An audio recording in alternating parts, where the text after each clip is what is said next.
Hello and welcome to Run Testers. My name's Nick, and in this video we're going to be comparing the Hoka Rocket X2 and the Nike Vaporfly 3.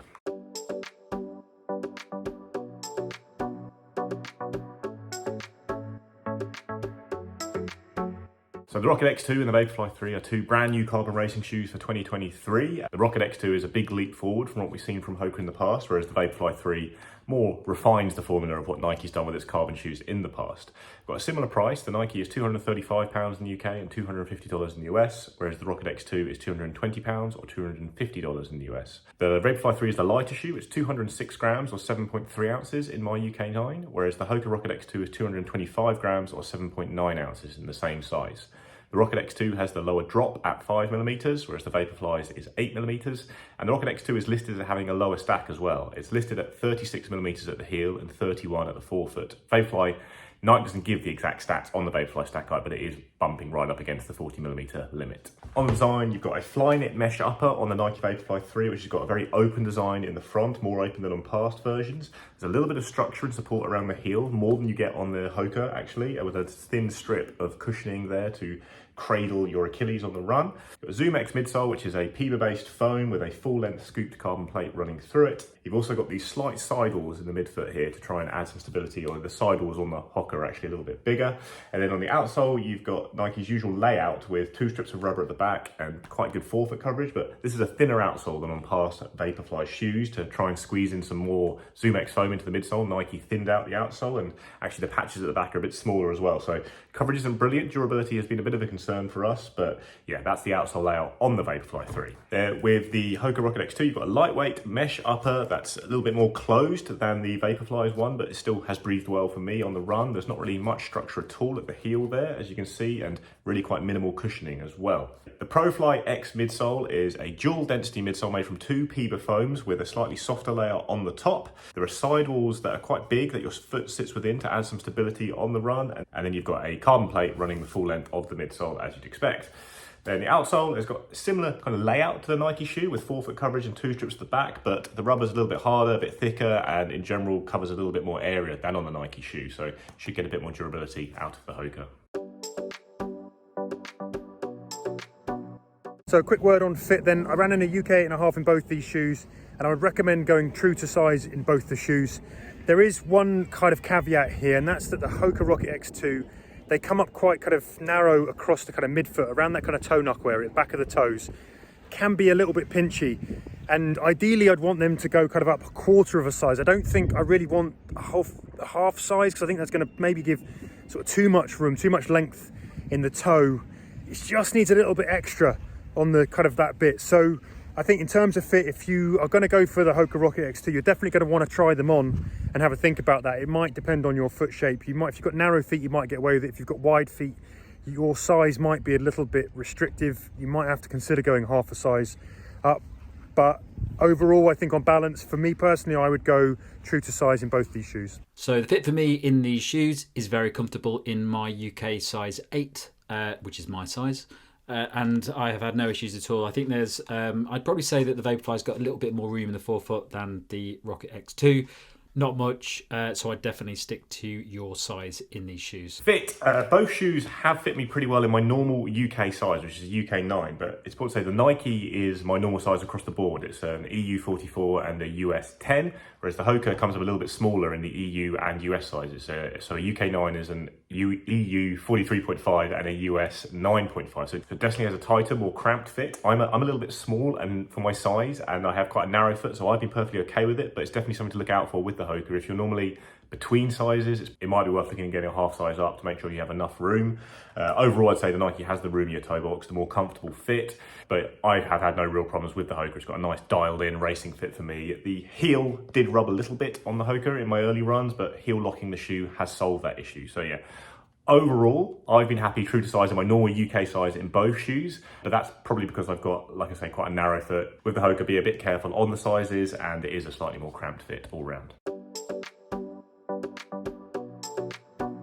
So I've done about 60k in the Rocket X2 now, and I've done about 50 in the Vaporfly 3.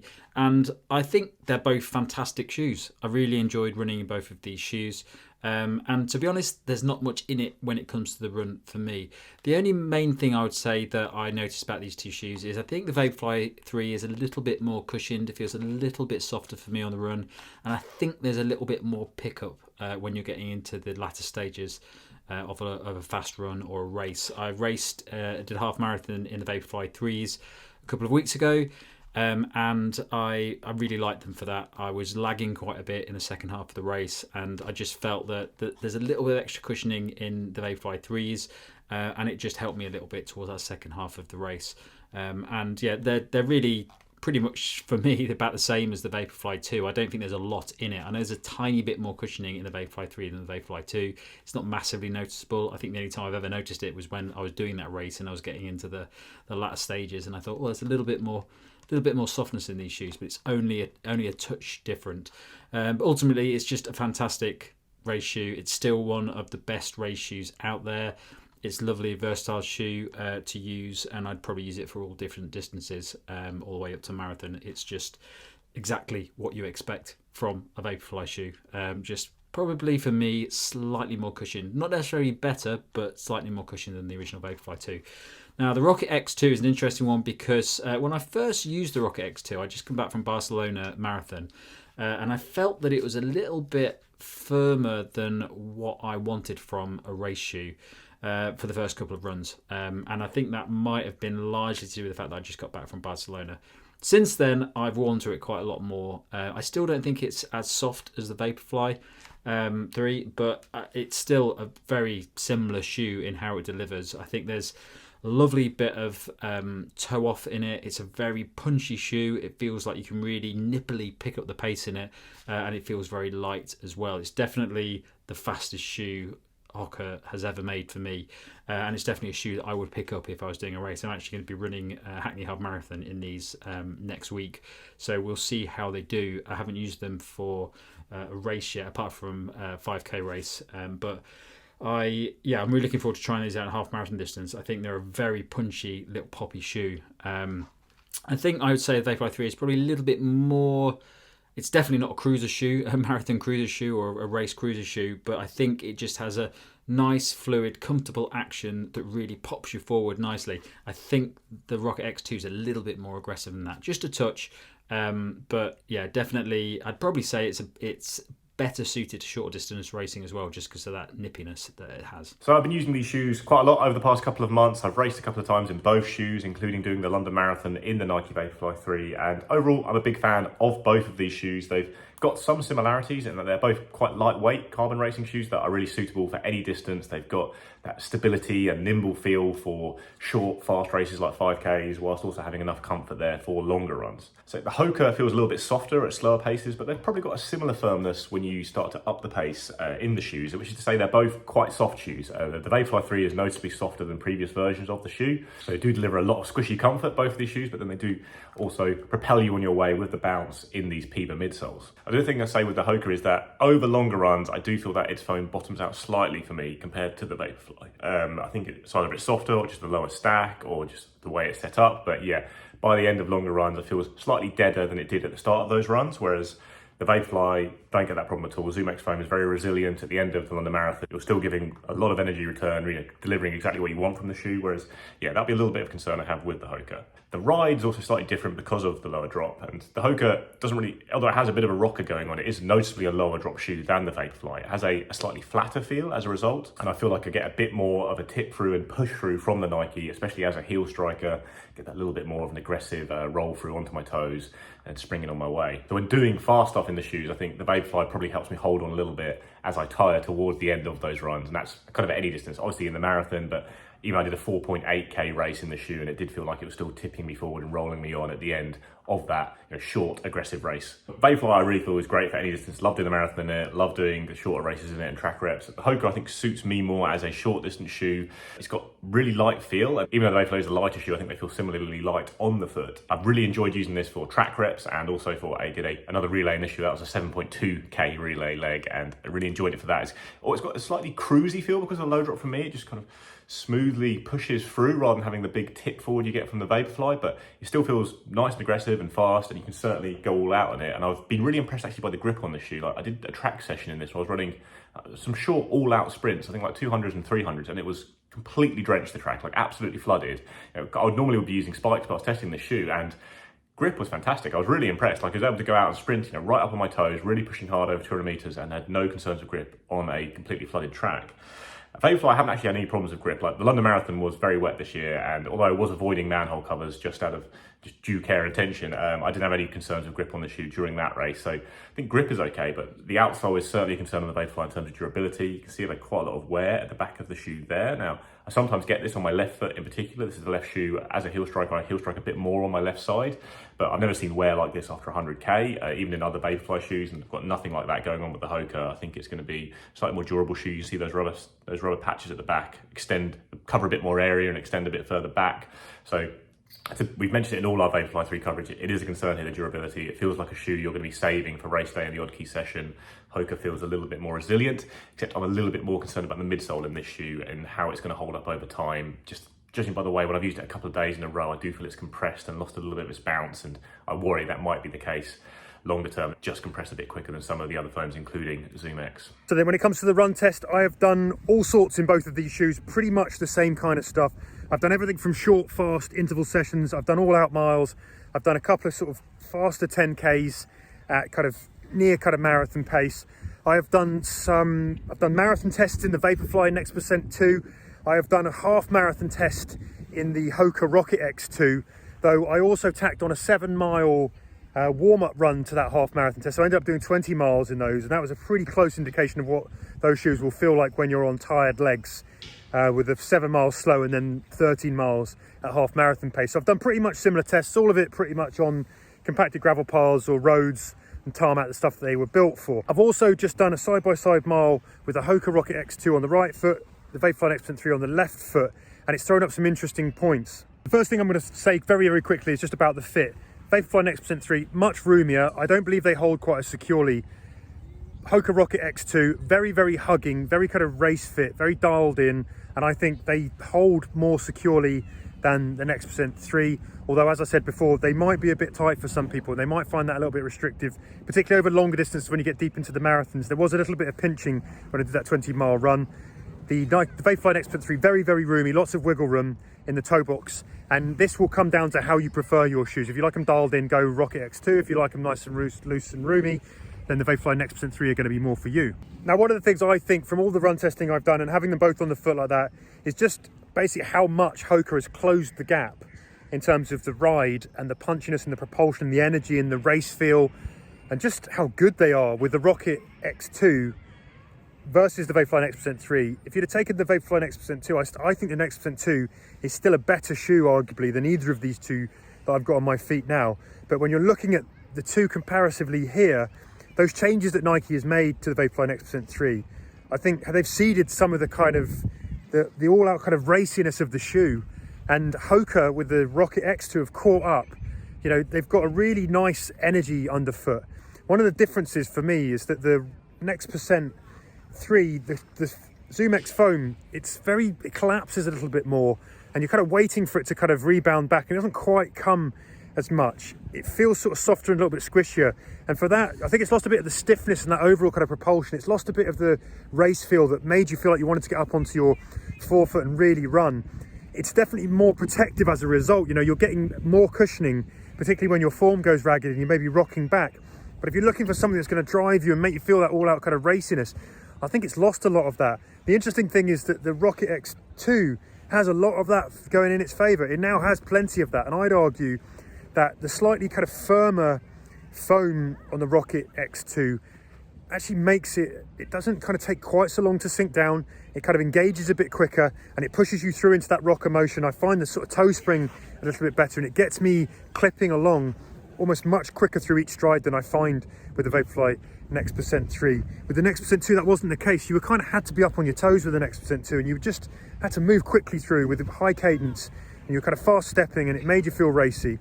If anything, I think the Rocket X2 does that more now than X% 3. I think that's something that's a bit of a step backwards for Nike with their carbon racer. So when it comes to stability, I don't think there's an awful lot to choose here between these two shoes. I get pretty much the same kind of ride. I don't think I would be making a choice based on the difference between those. Yeah, it's pretty much the same deal for me. In terms of the kind of cushion protection, when you're kind of rocking back and maybe you're not running so well, you know, again, thinking about those kind of last 6 miles of a marathon where you might be on tired legs, you need a little bit of help kind of with that the ground coming up through into the feet. You might not be running in your finest form.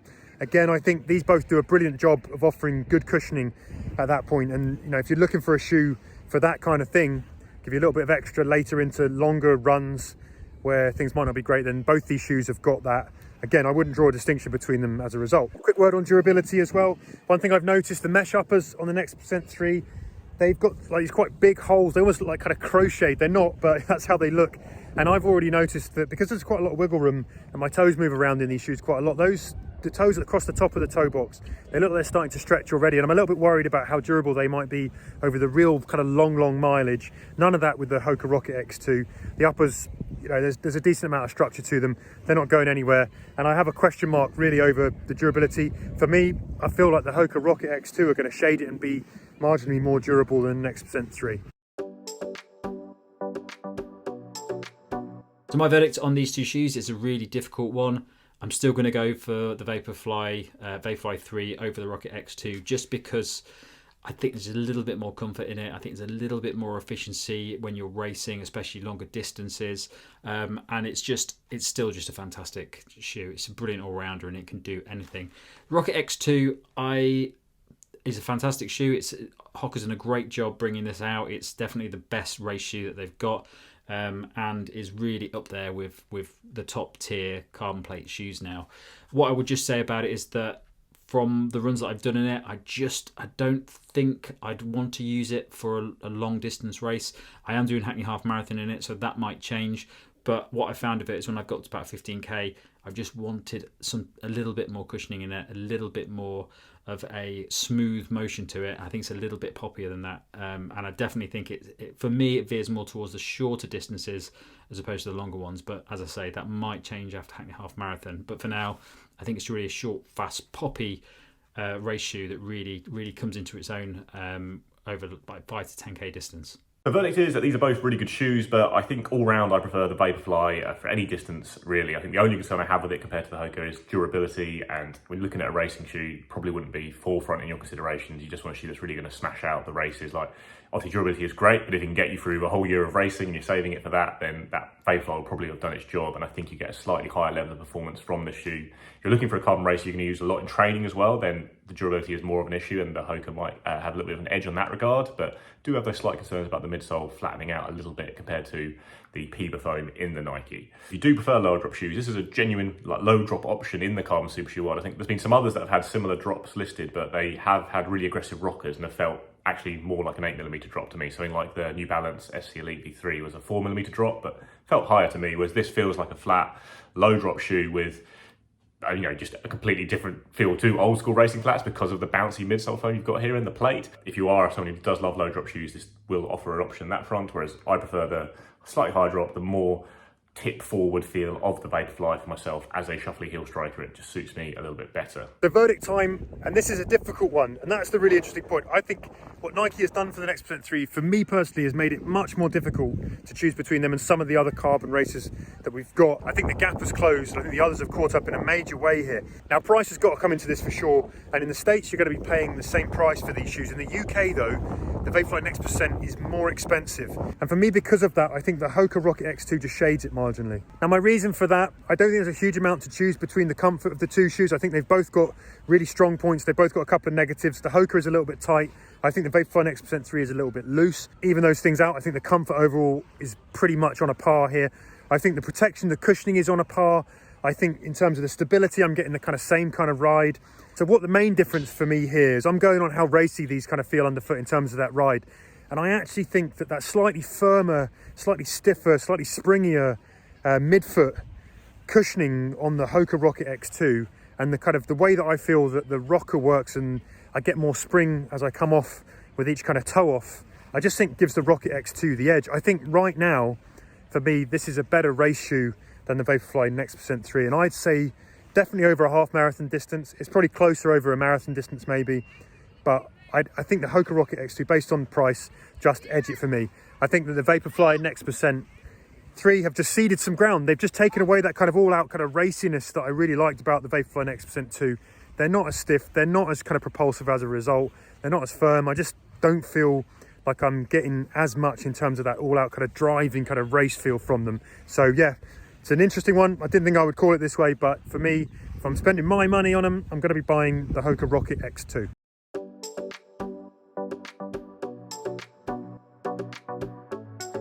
That's our comparison of the Nike Vaporfly 3 and the Hoka Rocket X2. Please dive into the comments and let us know what you think of both these shoes. We've done a lot of Vaporfly videos lately. I think we've covered off a lot of carbon shoe comparisons, but let us know if there's anything else you want us to do or anything else you want us to compare the Hoka to as well. Like, subscribe, obviously, and please do ring the little bell, and yeah, we'll see you next time.